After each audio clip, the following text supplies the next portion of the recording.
Do you think you could survive a horror game? Those smug comments I see y'all leaving on my videos to just run away won't help when you're face to face with these nightmare monsters designed specifically to counter every human survival instinct we've evolved over thousands of years. If you want to live through this video at least, hit the like button and subscribe to appease the algorithm gods. They're the only monsters you can negotiate with, unlike the horrors we're about to dissect. Let's start with the regenerators from Resident Evil 4. These bad boys are probably what Satan makes in his spare time when hell gets boring. The first time I saw one, I nearly threw my controller through the TV. Just imagine you're walking down a dimly lit hallway in a creepy lab, and suddenly you hear this weird raspy breathing.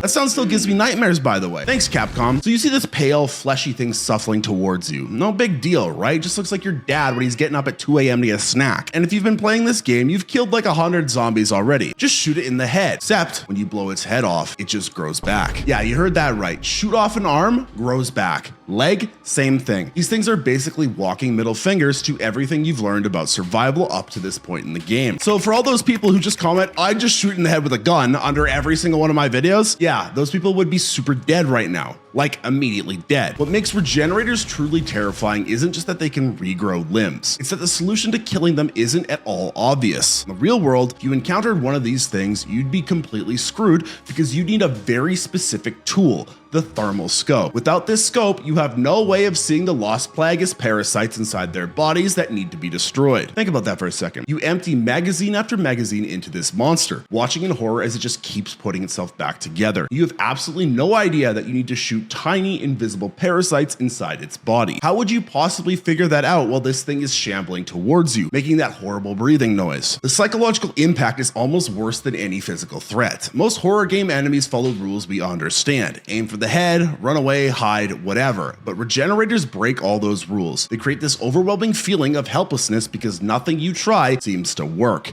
They're a masterclass in making the player feel powerless. And just when you think you've figured them out, Resident Evil 4 throws in the Iron Maidens. These are basically regenerators with an upgrade package from hell. They're covered in metal spikes that shoot out from their bodies when they get close to you. So now, not only can they regenerate, but they can also impale you if you get too close. Even if you know about the thermal scope, you're still in danger because you need to keep your distance while also precisely aiming at tiny targets. In the remake version, they made these things even worse. Now they move faster, more erratically, and when you shoot their legs off, they don't just fall down. They start crawling at you like some kind of demented spider. Honestly, who hurt the game designers here? What kind of childhood trauma made them think this is okay to make? Let's be real. You were actually in Resident Evil 4, you wouldn't have a thermal scope, you wouldn't know about the parasites, and your fight or flight response would just get you killed faster. You'd either waste all your ammo shooting at a monster that can't die that way, or you'd panic and run, probably right into its stretchy arms. Either way, you're becoming a regenerator chew toy within about 30 seconds. But if you think watching a gray blob regrow its limbs is the peak of horror, just wait until you're swimming in the deep blue sea and hear a roar that makes your spine turn to jelly. The Reaper Leviathan from Subnautica is why I've developed a perfectly rational fear of swimming pools. Not even kidding. Look at that beautiful, peaceful alien ocean. Gorgeous, right?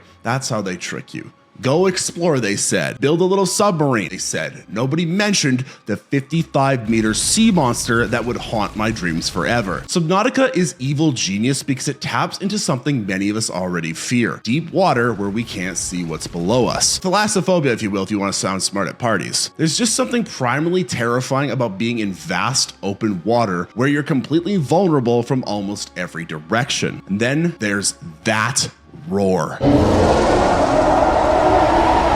If you've played the game, you just felt your stomach drop. That roar is probably the most effective audio cue in any horror game in recent history. What makes the Reaper truly terrifying is that brief moment of false security you get. I'm in my Seamoth submarine. I'm safe. Nope. That thing will grab your little submersible like it's a Hot Wheel and shake you around until it breaks. You know what's worse than being eaten? Watching your oxygen meter tick down because your only ride back to the surface is now confetti. The best part is how the game developers strategically place these monsters. Need to visit the crashed spaceship for critical story progression? Great, they surrounded it with Reapers. Need resources from the dunes?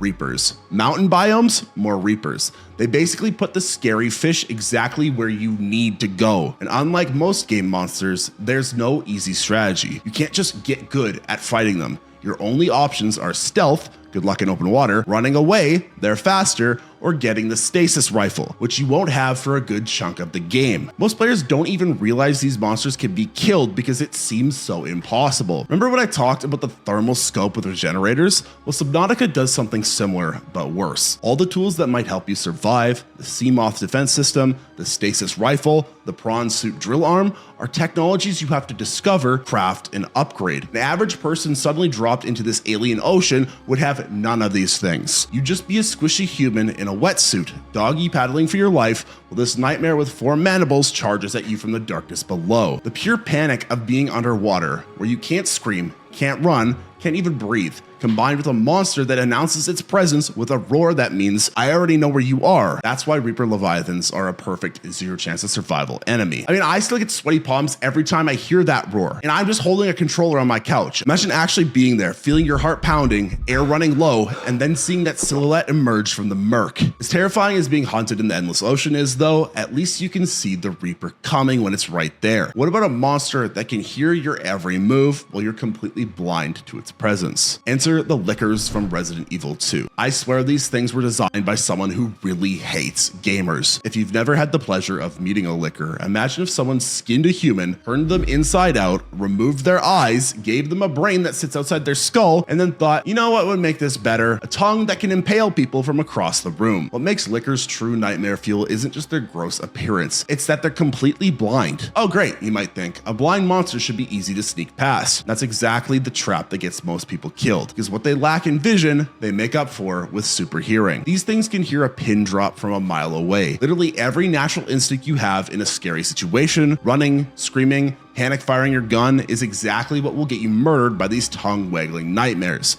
In fact, in the remake, you can actually walk right past them if you move slowly enough. But let's be honest, when you see a skinless monster hanging from the ceiling, your first thought isn't, I should tiptoe past this thing. Your first thought is, ah! Followed by running or shooting, both of which might as well be you ringing the dinner bell. I love how some of you guys in the comments claim you'd be so calm in all these situations. Sure, buddy, you who screams when a cockroach runs across the floor would totally keep your cool when facing a 6-foot skinless abomination. Totally believe you there. But wait, it gets worse. Lickers don't just hang out on the floor like normal, polite monsters. They climb on walls and ceilings too. This means they can literally be anywhere in the room. That moment when you enter a hallway in Resident Evil 2 and the camera pans up to show a Licker crawling above you, that's pure evil game design right there. Their ambush potential makes them especially deadly. You might enter a room that seems empty, not realizing there's a Licker on the ceiling, make a noise, and suddenly wham. What really gets me about Lickers is the evolutionary horror they represent. They're not some random monster. They're what happens when a zombie undergoes a secondary mutation. It's like the game is saying, you thought regular zombies were bad? Here's what happens when they evolve. The fact that they're blind also creates this terrible choice when you encounter them. Do you try to sneak by and risk them hearing you anyway?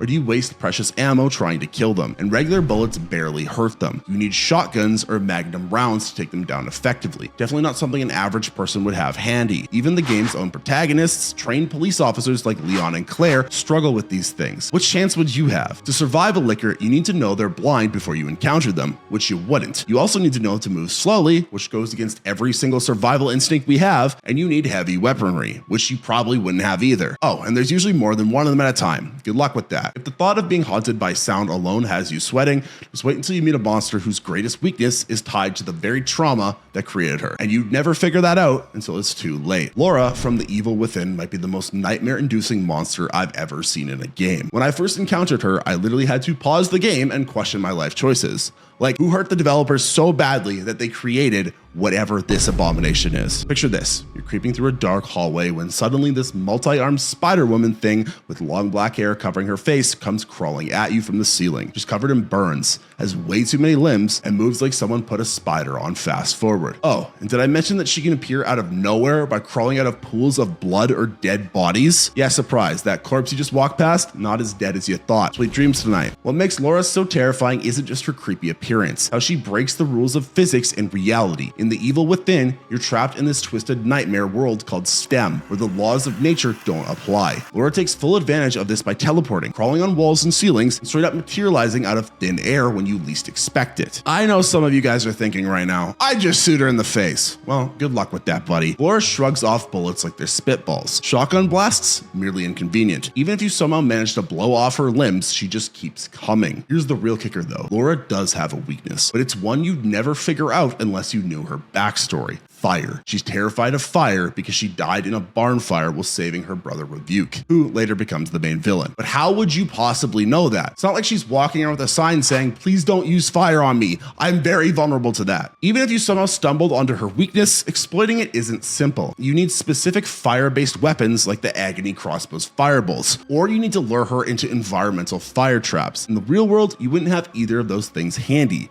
What, you keep flamethrowers into the back of your pocket? I don't think so. The psychological horror of Laura goes deeper than just her appearance. She represents the main villain's guilt and trauma over losing his sister. Every encounter with her feels personal and emotionally charged. You're not just fighting some random monster. You're facing someone's twisted memory of their loved one. Her attacks aren't just physically threatening. They're disturbing on an emotional level. If she catches you, it's an instant death. No health bar slowly draining, no chance to escape. She just impales you with her many arms in a death animation that still makes me cringe.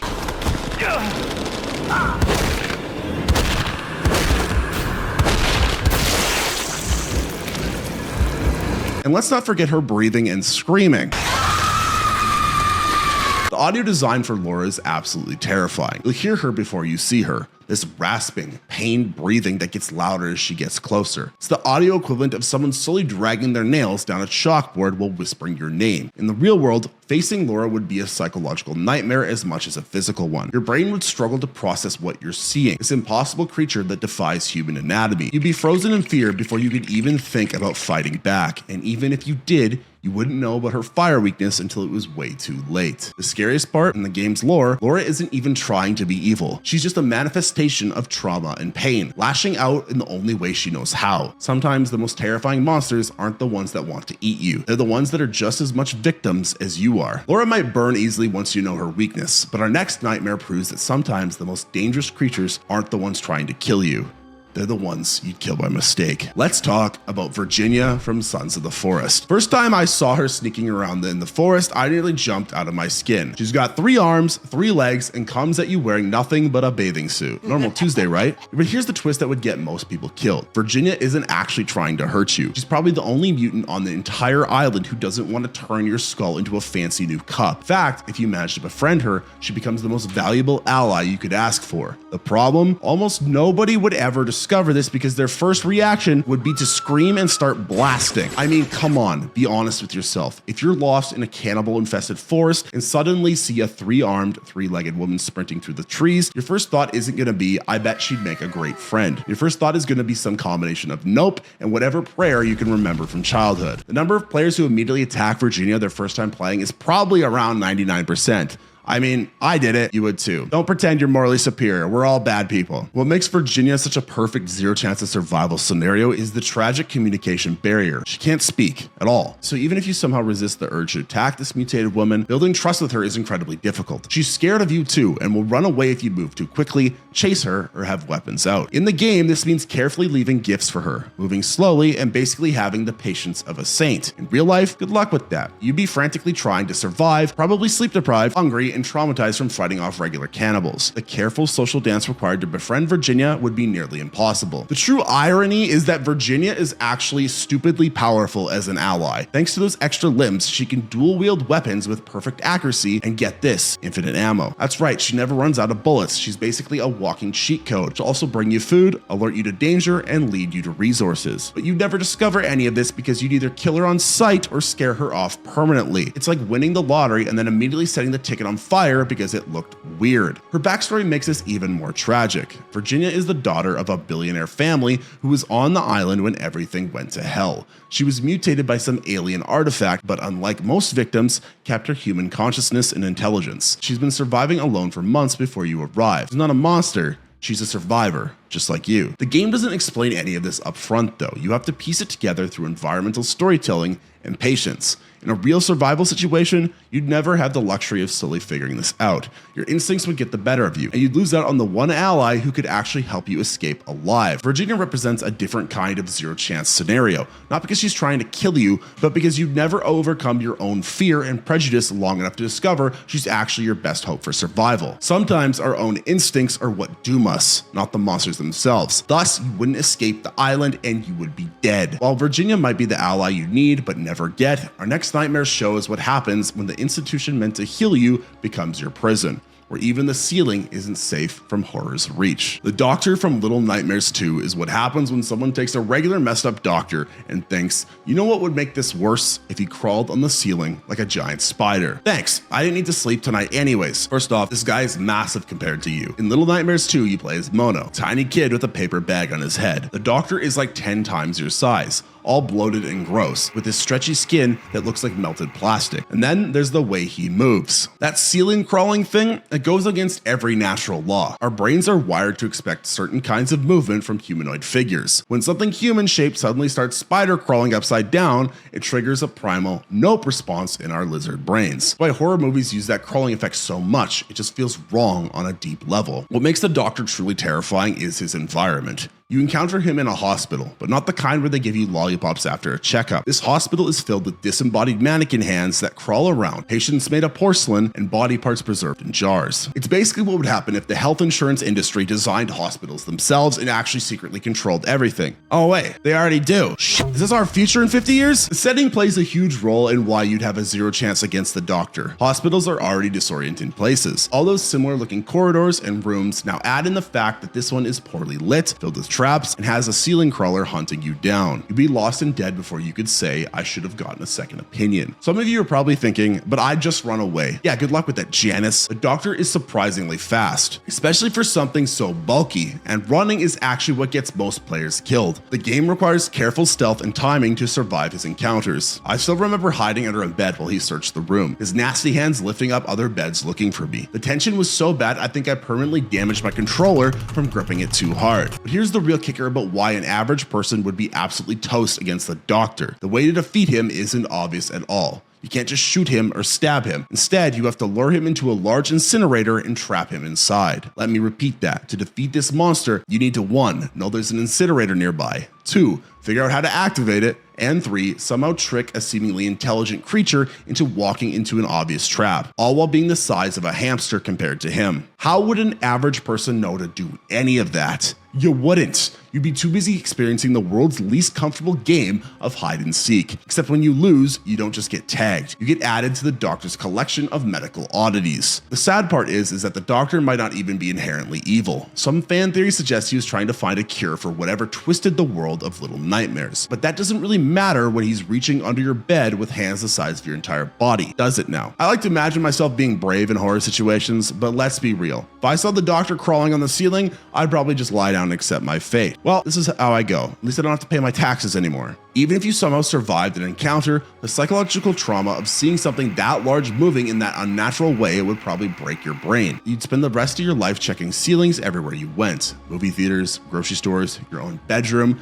Nothing would feel safe again. The doctor represents a terrifying idea of someone who is meant to heal but is actually evil. But if one monster is bad, what about facing hundreds of them at once in an all-you-can-eat buffet where you're the main course? The guests from Little Nightmares are what happens when somebody takes the concept of hungry and cranks it up to nightmare level. Picture this. You're a tiny child in a yellow raincoat, and an entire cruise ship of the most disgustingly obese people you've ever seen arrive for dinner. And guess what? You're on the menu. Unlike most of the monsters we've talked about, the guests aren't scary because they're super strong or have special powers. They're scary because there are just so many of them. It's like Black Friday at Walmart if everyone shopped on all fours, was as big as an elephant, and tried to eat the employees. These people, if you can even call them that, are so grotesquely huge that they can't even walk upright anymore. They crawl around on all fours, dragging their massive bodies across the floor, over tables, even climbing over each other to get to food. Their faces are weird and mask-like, with tiny eyes and gaping mouths that never seem to get full, no matter how much they stuff into them. What makes this sequence in Little Nightmares so terrifying is the scale. You're playing as 6, who's maybe 2 feet tall at most. These guests are enormous by comparison, and a single one could easily grab you and pop you into their mouth like a chicken nugget. Now multiply that by hundreds. I love how some of you are probably thinking, well, I'd just hide under a table. Yeah, brilliant strategy there, Einstein. The problem is that in the game's dining hall, there are literally guests everywhere. They're crawling under tables, over over tables, knocking furniture aside.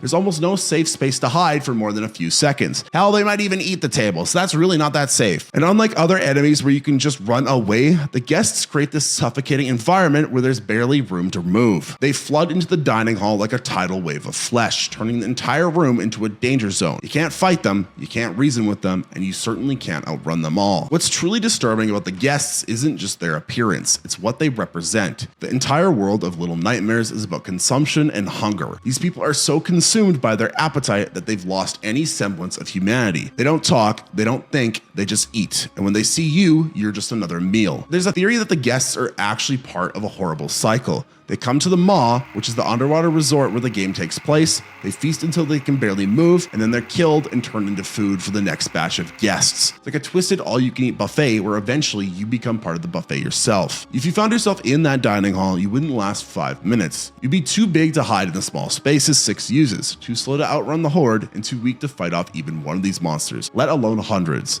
Your only hope would be somehow reach higher ground, but the sheer chaos and panic would make that nearly impossible. If fighting a mob of hungry monsters seems horrifying, wait until you face a nightmare puppet whose very existence breaks the rules of reality, and whose every appearance means certain death without knowledge no human could possess. Let's talk about Nightmarionne from Five Nights at Freddy's 4. Sorry about that, I just wanted to make sure you're still paying attention. You screamed, congratulations, you'd already be dead in the actual game, but like and subscribe since I have your attention now. Nightmarionne might look like what would happen if Jack Skellington had a baby with a web browser's error page, but don't let the silly appearance fool you. This thing is probably the most unfair enemy on this entire list, because it doesn't just kill you, it breaks the very rules of what a game monster should be. Here's the thing about most horror game enemies, they follow some kind of logic. They have patterns, behaviors, weaknesses. Even the craziest monsters usually stick to rules like they exist in physical space, or they follow some kind of consistent physics. Nightmarionne? Nope, this thing changes its entire mechanic depending on which Five Nights game you're playing. In FNAF 4, it appears in doorways, on your bed, or in the closet, and you have to shine a light on it or close doors at exactly the right moment. In Ultimate Custom Night, it randomly appears on your screen overlay, and if your mouse cursor hovers over it for too long, boom, jump scare. In Help Wanted VR, its tentacles emerge from multiple places, and you have to target them with your flashlight. See the problem? There's no consistent way to deal with it. Imagine in real life, gravity just randomly decided to work differently every hour. That's Nightmarionne, a monster that rewrites its own rules of existence just to mess with you. But I would just run away. Cool story, bro. Run where exactly? In Five Nights at Freddy's games, you're typically stuck in one location, an office, bedroom, whatever. There is no a way to run to. And that's assuming you could even move after seeing this thing. Nightmarionne's design is peak psychological horror. That impossibly thin body, those long spindly limbs, the permanent grinning face with empty eye sockets, the way it moves like a glitching video file rather than an actual creature. Looking at Nightmarionne feels like your brain is being forced to process something that shouldn't exist. The visual equivalent of trying to divide by zero. The worst part? Surviving Nightmarionne isn't about skill in the traditional sense. It's about memorizing arbitrary game-specific rules that no real person would really understand. In Ultimate Custom Night, for an example, how would you possibly know that the cursor hovering over its ghostly image is what triggers an attack? That's something that makes logical sense in any real-world context. And the timing required is insane. In Five Nights at Freddy's 4, you have less than a second to respond correctly to Nightmarionne appearing in a doorway. Miss that window? Dead. In the VR version, those tentacles emerge from multiple directions at the same time, requiring inhuman awareness and reaction speed. If you encountered Nightmarionne in real life, you wouldn't just die. You died confused, with no idea of what rule you broke or what you possibly could have done differently. It would be like playing a game where nobody told you the controls, except the penalty for pressing the wrong button is death. And there you have it, 8 different horror monsters from games that you definitely wouldn't survive. Do you think you could survive these monsters? Let me know down in the comments if you think you could. I'd love to see it, what crazy things you guys come up with. While you're on the way down there, make sure to like and subscribe to the channel for more videos like this. If you want to watch another video just like this, click the video on screen now.